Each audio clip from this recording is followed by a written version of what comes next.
আসসালামু আলাইকুম dear students, আজকে আমরা এই সমাকলনটা সমাধান করব। সমাকলন বা যোগজীকরণ।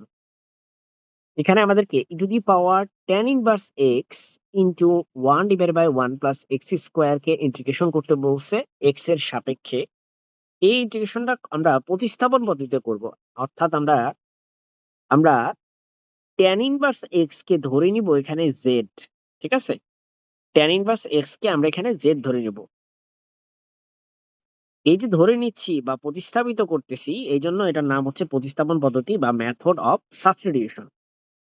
tan ইনভার্স এক্স কে যদি তুমি z ধরে নাও, তাহলে তুমি z কে ডিফারেন্সিয়েশন করলে পাবে হচ্ছে dz। আর tan ইনভার্স এক্স কে ডিফারেন্সিয়েশন করলে আমরা জানি সেটা হয় হচ্ছে 1 divided by 1 plus x square. আর এক্স কে ডিফারেন্সিয়েশন করলে সেটা হবে সিম্পলি dx। এবার আমাদের যে ম্যাথ, সেই ম্যাথে আমরা এই জিনিসগুলো হচ্ছে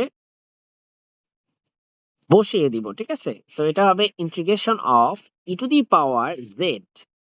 কারণ tan ইনভার্স এক্স মানি আমরা ধরে নিয়েছিলাম কত, জেড ধরছি, সো এটা হবে e to the power Z.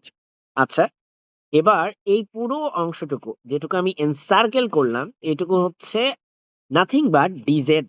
Replace করা যায় এটুকুকে ডিজেড দ্বারা। এখন দেখো, দুনিয়ার সবচেয়ে সহজ ইন্টিগ্রেশনের একটা এটা।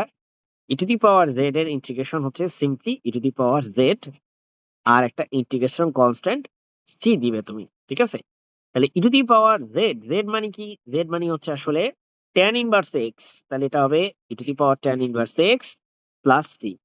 তো এটাই হচ্ছে এই ম্যাথের সমাধান।